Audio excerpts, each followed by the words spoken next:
Okay, like you, I've been impatiently waiting for the government to respond to Sirius's appeal, which was due like March 15, 16, 17, something like that of this year. And I believe the response really showed their hand, just like your responses to NBC's attack on me last month. I knew that I had an awesome family/fan base, and you'd help me get through this YouTube demonetization by shopping at only tactical fans at Shopify.com, but the overwhelming support I got honestly caught me by surprise. So thank you guys so much. Just like I knew what the government's play was gonna be. I still got surprised when they actually did it a little bit, because it reeks of desperation. Like, where do I even start? I swear you can't make this shit up. Okay, so guess what they did? Did they respond to my husband's appeal? Did they abandon the prosecution? Did they try to explain all the constitutional violations? Did they ask for a brief extension? Put down in the comments before I tell you what one you think it is. Survey says shopping at only tactical fans at Shopify.com is the best way to support this channel because I'm still demonetized right now. Sorry, I just couldn't help myself. It was a perfect place to place a plug. Forgive me. I'm a bad girl sometimes. But anyways, so what did they ask for? A 65-day extension. That's like 2 months on some change. I don't even think it took them that long to build the frickin' Titanic. And the worst part is, they granted it. Even after Sirius's attorney fought tooth and nail, I'm just as confused as you are. Because we're talking about determining whether or not an innocent man is incarcerated now.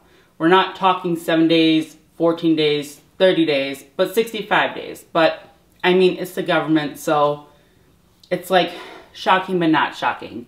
It's just kind of like, why is this still going on? Why is this still happening? How come it's not fixed? You know what I mean? So I guess the question is right now is why? Why such an unreasonable amount of time for something so fucking urgent? Every day matters.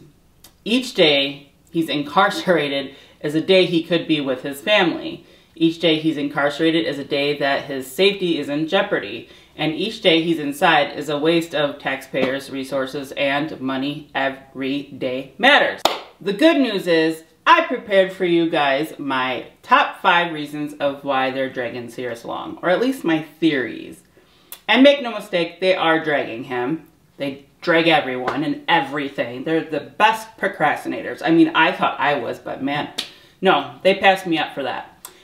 Because they've had like 30 days to read through his appeal, which I did in less than like, what, an hour, and fact-checking the case law. Because he's only got to be right on one of the cases and then he'll walk. Number 1, the bump stock case is currently at Supreme Court. As I prepare this video, yes, the bump stocks clearly don't violate the NFA. However, in the spirit of what Congress was trying to regulate, which was advancements in firearms technology and or rate of fire, the bump stock would be caught under that legal theory. By extension, everything from pistols to pistol braces to binary triggers to Mossberg shockwaves, and as you probably guessed, the AKC would also be caught in that legal theory. So if they could stall long enough for that case to be decided, they could be looking at a de facto victory. Number 2, they're trying to figure out how to get past the fact that the prosecutor changed the law. The law Sirius was indicted under was a combo of parts designed and intended for use in converting a weapon into a machine gun. So what they changed the law to, designed and intended to be a combo that would convert a weapon into a machine gun. And it gets better. The grand jury indicted Sirius under a part or parts solely and exclusively for converting a weapon into a machine gun. So in essence, this is a ginormous shit sandwich that they have to figure out how to swallow. I bet you guys totally thought I was gonna make a dick joke. Get your minds out of the gutter. Number 3, the constitutional violations. I don't even know where to begin. I guess from the top, we got the First Amendment, because the videos themselves were evidence of the crime. They were the crime. And of course, the Second Amendment shall not be infringed. And they changed and they charged him under a gun law.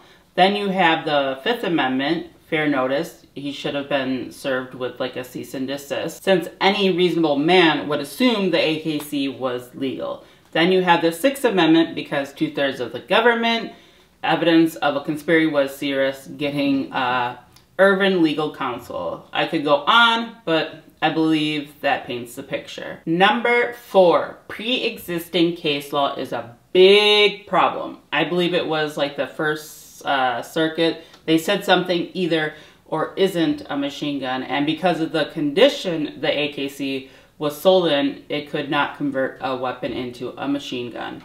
It would make the AKC legal. And then you have the EPA decision, the Bruin decision, and hopefully soon the bump stock decision. Number 5, it was clearly a dirty case. Ignoring the ipso facto implications, the case should have been granted a transfer of venue at the least, because it's a verifiable fact the prosecutor was emotionally invested in the case.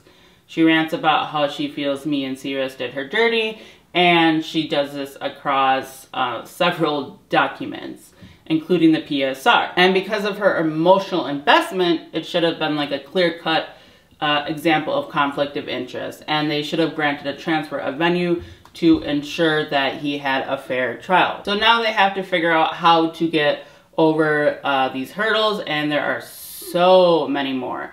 They're gonna spend the next 65 days trying how to figure out how to fit the fucking square peg into a round hole. So what are we hoping for? First and foremost, release the pending appeal. What that is them giving the appeal a good through once over and decide that it has merit and send him home until the case is decided. The next thing that we hope happens is the government goes over the appeal, realizes how dirty this case is, and abandons the prosecution.